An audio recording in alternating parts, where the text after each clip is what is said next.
नमस्कार दोस्तों, स्वागत है आपका हमारे channel target for IAS and MPPSC with के। जो लोग इस वीडियो को पहली बार देख रहे हैं उन्हें मैं बताना चाहूंगा कि हम लोग डेली बेसिस पर डिस्कस करते हैं मध्य प्रदेश का दैनिक करंट अफेयर्स। और आज है 8 जुलाई 2020 और हम लोग डिस्कस करने वाले हैं मध्य प्रदेश का आज का करंट अफेयर्स। अभी तक आपने इस चैनल को सब्सक्राइब नहीं किया हो तो प्लीज़ सब्सक्राइब कर लीजिए और बेल आइकन को दबा दीजिए जिससे कि आपको नोटिफिकेशन मिलता रहे। चलिए शुरुआत करते हैं बिना समय गवाए हुए हमारे आज के करंट अफेयर्स की। काफ़ी कुछ हम इसके अंतर्गत डिस्कस करेंगे, तो चलिए शुरुआत करते हैं। हमारा पहला क्वेश्चन है, वर्तमान मानसून में मध्य प्रदेश वन विभाग द्वारा कुल कितने पौधों का रोपण किया गया है? जी हां, कुल कितने पौधों का रोपण किया गया है वर्तमान मानसून में? तो यहां पर हमारे ऑप्शन है, आपका पहला ऑप्शन है 2.40 करोड़ पौधों का, ऑप्शन नंबर 2 है 4 करोड़ पौधों का, ऑप्शन नंबर 3 है 7 करोड़ पौधों का और ऑप्शन नंबर 4 है निश्चित नहीं किया जा सकता।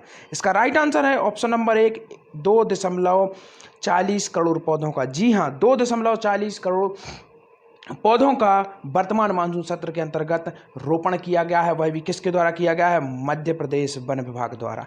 यहां पर जिक्र हो रहा है मध्य प्रदेश वन विभाग का, तो मध्य प्रदेश वन विभाग से रिलेटिव जितने भी क्वेश्चन होंगे हम उनको यहां पर डिस्कस करेंगे, क्योंकि हमारा उद्देश्य होता है केवल आपको करंट बताना ही, बल्कि करंट आपके दिमाग में सेव करना और उसके अकॉर्डिंग कितने क्वेश्चन बन सकते हैं वह सब हम इसके अंतर्गत डिस्कस करेंगे।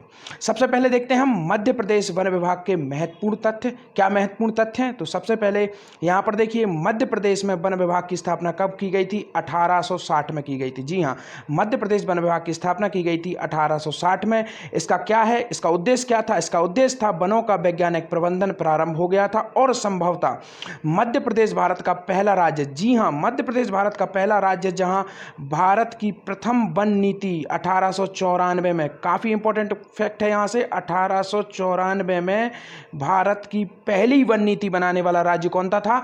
मध्य प्रदेश था पहली वन नीति बनाने वाला। कब बनाई थी? 1894 में।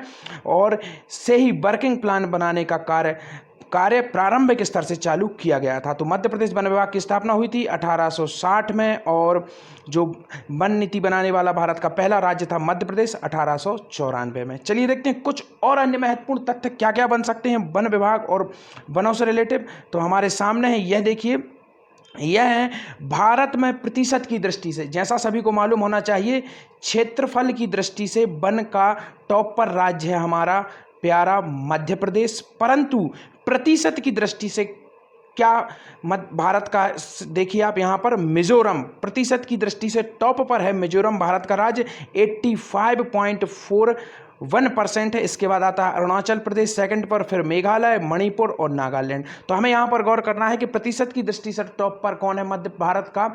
तो मिजोरम है। और क्षेत्रफल की दृष्टि से हमारा प्यारा मध्य प्रदेश है वनों की लिए। चलिए आते हैं हमारे नेक्स्ट क्वेश्चन पर। अगेन वन महोत्सव से रिलेटिव क्वेश्चन हमारे सामने आ गया है। वनों से रिलेटिव एक और क्वेश्चन काफी महत्वपूर्ण हो जाता है, क्योंकि हर पेपर में पर्यावरण से संबंधित क्वेश्चन पूछे जा रहे हैं।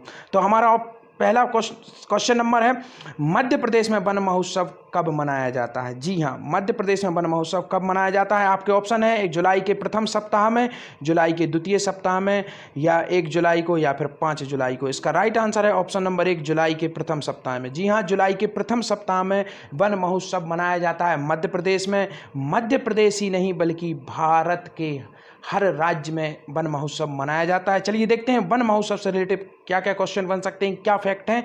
तो हमारे सामने है वन महोत्सव से संबंधित महत्वपूर्ण तथ्य। क्या तथ्य हो सकते हैं वन महोत्सव से संबंधित? तो हम यहाँ पर देखते हैं, भारत में वृक्षारोपण को प्रोत्साहन देने के लिए। तो सबसे पहला क्वेश्चन यहाँ पर बनता है कि वन महोत्सव क्यों मनाया जाता है? तो वन महोत्सव मनाए जाने का सीधा सीधा एक कारण है वृक्षारोपण को जो प्रोत्साहित देने के लिए। कब? 1950 में। जी हाँ, 1950 में भारत के कृषि मंत्री, तो यह उस समय भारत के कृषि मंत्री थे, क्या नाम था इनका? कन्हैयालाल मणिकलाल मुंशी। जी हाँ, कन्हैयालाल मणिकलाल मुंशी। इन्हें एक और नाम दिया जाता है, काफ़ी सारे क्वेश्चन में पूछा जाता है कि भारत में वन महोत्सव का प्रारंभ किसके द्वारा किया गया था? तो बोला जाता है के एम मुंशी। जी हाँ, यहाँ पर लिखा है कन्हैया लाल मणिकलाल मुंशी ने वन महोत्सव की शुरुआत की थी, जिसे क्या कहा जाता था, पेड़ों के त्योहार के नाम से भी जाना जाता था। तभी से हर साल भारत सरकार द्वारा जुलाई के प्रथम सप्ताह में संपूर्ण देश में विस्तृत तरीके से वन महोत्सव का आयोजन किया जाता है। तो भारत में वन महोत्सव की शुरुआत 1950 से ही हो जाती है और ये काफ़ी महत्वपूर्ण तथ्य हो जाता है कि आज़ादी के उपरांत ही और प्रथम चुनाव होने के पहले ही भारत में वन महोत्सव शुरू हो गया था। ये अपने आप में काफ़ी महत्वपूर्ण फैक्ट हो जाता है। चलिए देखते हैं, एक और इंपॉर्टेंट क्वेश्चन हमारे सामने आ चुका है मध्य प्रदेश करंट का। अगले 3 वर्षों में मध्य प्रदेश सरकार द्वारा किसानों को कुल कितने सोलर पंप स्थापित किए जाएंगे? तो सोलर पंप मध्य प्रदेश में किसानों को वितरित किए जा रहे हैं।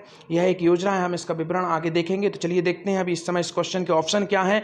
2 lakh solar pump, 5 lakh solar pump, 7 lakh solar pump या संख्या निश्चित नहीं। तो इसका राइट आंसर है option number 1, 2 lakh solar pump. जी हाँ, अगले 3 वर्षों में मध्य प्रदेश सरकार द्वारा किसानों को सोलर पंप स्थापित किए जाएंगे। कितने सोलर पंप दिए जाएंगे? 2 लाख। सोलर पंप होता क्या है? सोलर पंप एक तरीके से जो कृषि क्षेत्र में विद्युत मोटर के माध्यम से सिंचाई की जाती है, इरिगेशन किया जाता है कृषि क्षेत्र में, उसका उपयोग बिजली द्वारा किया जाता है। परंतु बिजली की बचत हेतु तथा ऐसे स्थान जहां पर बिजली अभी पहुंची नहीं है, वहां पर सोलर पंप का उपयोग करके भी किसान इरिगेशन सिंचाई कर सकते हैं। यह अपने आप में 2 कार्य करेगी। एक तो किसान आत्मनिर्भर होंगे, सेकंड क्या होगा? सेकंड इससे बिजली की भी बचत होगी। चलिए देखते हैं क्या योजना है, किस योजना के तहत यह दिया जा रहा है। तो हमारे सामने है, यह सोलर पंप मुख्यमंत्री सोलर पंप योजना के अंतर्गत किसानों को वितरित किए जा रहे हैं। तो यह योजना का नाम क्या है? यह काफ़ी इंपॉर्टेंट है। मुख्यमंत्री सोलर पंप योजना के अंतर्गत यह वितरित किए जा रहे हैं किसानों को। सेकंड देखते हैं क्या है। वर्तमान में लगभग 14,000 सोलर पंप स्थापित किए जा चुके हैं। जी हाँ, वर्तमान में अभी तक कितने वितरित किए जा चुके हैं? 14,000 सोलर पंप लगभग स्थापित किए जा चुके हैं। हमारा तीसरा क्या है? अगले 3 वर्षों में, जी हाँ, ये काफ़ी महत्वपूर्ण हो जाता है कि अगले 3 वर्षों में 2 लाख सोलर पंप लगाने का उद्देश्य है। This is very very important fact. अब हम यहाँ पर देखते हैं बिजली विभाग से संबंधित क्या क्या फैक्ट हो सकते हैं। सबसे पहला फैक्ट हमारा यहाँ पर है, मध्य प्रदेश में कितना विद्युत उत्पादन होता है? तो लगभग 21,000 मेगावाट विद्युत उत्पादन करता है। साथ ही साथ देखते हैं निष्ठा मित्र योजना एक शुरू की गई है। क्या नाम है उसका? निष्ठा मित्र योजना। मैंने लास्ट टाइम वितरित किया था। इसके अंतर्गत क्या किया गया है? महिला स्व सहायता समूहों को बिजली चोरी रोकने की जिम्मेदारी दी गई है। इससे उनको रोजगार की प्राप्ति भी हुई है। साथ ही साथ ग्रामीण क्षेत्र में जो बिजली चोरी होती है उस पर लगाम भी लगी है। सेकंड एक और इंपॉर्टेंट क्वेश्चन बनता है कि भारत का ऐसा कौन सा राज्य है जो 2 से 3 घंटे में घरेलू बिजली से संबंधित जो भी समस्याएं हैं उनका निराकरण करेगा? तो मध्य प्रदेश ऐसा पहला राज्य बन गया है भारत का जो केवल 2 से 3 घंटे में बिजली से संबंधित जो भी समस्याएं होंगी उनका निराकरण करेगा। चलिए आते हैं हमारे नेक्स्ट क्वेश्चन पर। हमारा नेक्स्ट क्वेश्चन अगेन आता है कोरोना से संबंधित।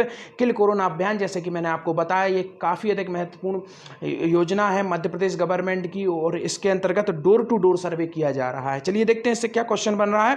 किल कोरोना अभियान के तहत कितने घरों का सर्वेक्षण संपूर्ण हुआ? जी हाँ, काफ़ी इंपॉर्टेंट क्वेश्चन है। कल हमने डिस्कस किया था कितने लोगों का हुआ, आज है कितने घरों का सर्वेक्षण हुआ। तो यहाँ पर आपके ऑप्शन है 56.81 लाख घरों का, 50 लाख घरों का, 10 लाख घरों का, या इनमें से कोई नहीं। इसका राइट आंसर है ऑप्शन नंबर 1, 56.81 लाख घरों का। जी हाँ, इतने घरों का सर्वेक्षण किया गया है किल कोरोना अभियान के तहत। आइए देखते हैं किल कोरोना अभियान और कोरोना से संबंधित कुछ महत्वपूर्ण तथ्य। तो हमारे सामने सबसे पहले है किल कोरोना अभियान। किल कोरोना अभियान में 56.81 लाख घरों का सर्वेक्षण हुआ, जैसा कि हमने हमारे क्वेश्चन में देखा। और कल हमने देखा था कि 2,90,00,000 आबादी कवर हुई। जी हाँ, 2,90,00,000 आबादी का अभी तक सर्वेक्षण किया जा चुका है। चलिए देखते हैं कोरोना से संबंधित महत्वपूर्ण तथ्य क्या क्या बन सकते हैं। प्रदेश में वर्तमान में 27 कोविड-19 लैब कार्यरत हैं। 9,000 टेस्टों की कैपेसिटी है पर डे की। और किल कोरोना वायरस अभियान 1 जुलाई से शुरू हुआ है, जैसा कि आप लोगों को अभी तक याद ही हो गया होगा। और भोपाल से यह शुरू हुआ था। इसके उपरांत प्रदेश के अन्य जिलों तक यह पहुंचेगा। कोरोना से संबंधित एक और इम्पॉर्टेंट फैक्ट यहाँ पर आता है जीवन ज्योति योजना, जैसा कि मैंने आपको बताया था, उसके अंतर्गत महिलाओं को मास्क निर्माण का कार्य दिया गया है। तथा एक और इम्पॉर्टेंट योजना है जिसके तहत काढ़े एवं अन्य आयुर्वेदिक दवाइयाँ भी वितरित की जा रही हैं। चलिए आते हैं कोरोना से संबंधित कुछ और इम्पॉर्टेंट फैक्ट देखते हैं क्या फैक्ट है मध्य प्रदेश के हिसाब से। तो यहाँ पर देखते हैं हम कोरोना वायरस से महत्वपूर्ण तथ्य। मध्य प्रदेश में कोरोना वायरस की रेट क्या है? जी हाँ, कितने प्रतिशत है? मध्य प्रदेश में कोरोना की रेट है आपकी 3.66% है। इसके बाद देखते हैं मध्य प्रदेश का रिकवरी रेट, जो कि अपने आप में टॉप पर आ गया है। मध्य प्रदेश रिकवरी रेट में 75.5%, भारत में सर्वाधिक है ये। इसके बाद देखते हैं कि कोरोना रैंकिंग में मध्य प्रदेश किस नंबर पर आ गया है। जब कोरोना की शुरुआत हुई थी तो मध्य प्रदेश दूसरी रैंक पर था, और आज वर्तमान में काफ़ी खुशी की बात है, ये मध्य प्रदेश 15वीं रैंक पर आ गया है कोरोना संक्रमण के मामले में। चलिए आते हैं, भारत किस नंबर पर आ गया है।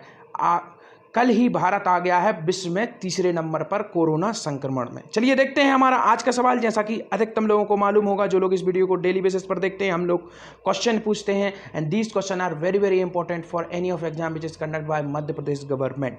Last day I did ask, last day मैंने आप लोगों से क्वेश्चन पूछा था, मध्य प्रदेश कितने राज्यों से सीमा बनाता है, और मैं काफ़ी खुश हूँ कि अधिकतम लोगों ने काफ़ी अच्छी तरीके से उसमें पार्टिसिपेट किया है और काफ़ी डीपली तरीके से उसमें आंसर दिया है। एक और क्वेश्चन मैंने पूछा था कि मध्य प्रदेश का जो सबसे पश्चिमी जिला है वह कौन सा है, तो काफ़ी अच्छा आंसर दिया है कुछ लोगों ने, अलीराजपुर उसका आंसर है। जी हाँ, अलीराजपुर सबसे पश्चिमी जिला है, सबसे पूर्वी सिंगरौली है, सबसे उत्तरी आपका मुरैना है, और सबसे दक्षिणी आपका बालाघाट है। काफ़ी अच्छा आंसर दिया। साथ ही साथ मैंने कल पूछा था मध्य प्रदेश कितने राज्यों से सीमा बनाता है, तो इसका आंसर है 5 राज्यों से। काफ़ी अच्छे तरीके से लोगों ने इसका आंसर दिया, जैसे कि राजस्थान, उत्तर प्रदेश, आपका महाराष्ट्र, गुजरात और छत्तीसगढ़। काफ़ी अच्छी तरीके से लोगों ने इसका आंसर दिया। मैं आप लोगों का तहे दिल से धन्यवाद करना चाहूँगा, और यही उम्मीद रखता हूँ कि आपसे कि आप आज के इस क्वेश्चन में भी और रोज़ इसी तरीके से पार्टिसिपेट करेंगे। चलिए देखते हैं, मध्य प्रदेश को हृदय प्रदेश की संज्ञा किसने दी थी। ये काफ़ी अच्छा क्वेश्चन है और काफ़ी ईजी भी क्वेश्चन है। आई होप आप लोग आंसर देंगे, और इसके आसपास के जो भी फैक्ट बन सकते हैं वो भी आप उसके अंदर टाइप करिए। इससे आप ही की प्रैक्टिस होगी, और जब आप एग्जाम हॉल में बैठेंगे तो आपको फैक्ट रिमेंबर रहेंगे। चलिए देखते हैं, इसी के बाद हम लोग डेली बेसिस पर डिस्कस करते हैं मध्य प्रदेश स्टैटिक जीएस के महत्वपूर्ण तथ्य। तो आज के हमारे क्या महत्वपूर्ण तथ्य हम डिस्कस करेंगे, मध्य प्रदेश के केंद्र बिंदु। जी हाँ, विभिन्न प्रकार के केंद्र बिंदु जो मध्य प्रदेश, जैसे कि हृदय प्रदेश है, मैंने उससे रिलेटिव आपसे क्वेश्चन पूछा है, आपको उसका आंसर देना है। यहाँ पर देखते हैं मध्य प्रदेश के विभिन्न प्रकार के केंद्र बिंदु क्या है। चलिए देखते हैं हमारे क्या है। पृथ्वी का केंद्र बिंदु, इसके अंदर हम देखेंगे पृथ्वी का केंद्र बिंदु क्या है। इसके बाद हम देखेंगे अखंड भारत का केंद्र बिंदु क्या है, और इसके बाद देखेंगे हम वर्तमान भारत का केंद्र बिंदु क्या है, और मध्य प्रदेश का वर्तमान केंद्र बिंदु क्या है। चलिए देखते हैं हमारा पहले क्वेश्चन का आंसर क्या है। पृथ्वी का केंद्र बिंदु क्या है, तो पृथ्वी का केंद्र बिंदु है मंगलनाथ उज्जैन। जी हाँ, ये काफी इंपॉर्टेंट क्वेश्चन है। मंगलनाथ उज्जैन, जंतर मंतर भी मध्य प्रदेश में उज्जैन में ही स्थापित किया गया है। अगर किसी को मालूम हो तो यह बताइए किसके द्वारा स्थापित किया गया था। कल मैं जरूर आपको इसका आंसर दूंगा। चलिए देखते हैं, इसके बाद में हमारा नेक्स्ट आता है अखंड भारत का केंद्र बिंदु क्या है, वैशाली बैतूल है। इसके बाद देखते हैं वर्तमान भारत का केंद्र बिंदु क्या है, विदिशा है वर्तमान भारत का केंद्र बिंदु। और मध्य प्रदेश का केंद्र बिंदु क्या है, सागर मध्य प्रदेश का केंद्र बिंदु है, जो कि एक संभाग मुख्यालय भी है। अगर आप लोग बता सकें तो बताइए, वर्तमान में मध्य प्रदेश में कितने संभाग हैं। अगर आपको ये वीडियो अच्छी लगी हो तो शेयर करिए, सब्सक्राइब करिए। Thank you so much for watching this video. बने रहिए हमारे साथ। Target for IAS and MPPSC with KK। Thank you so much.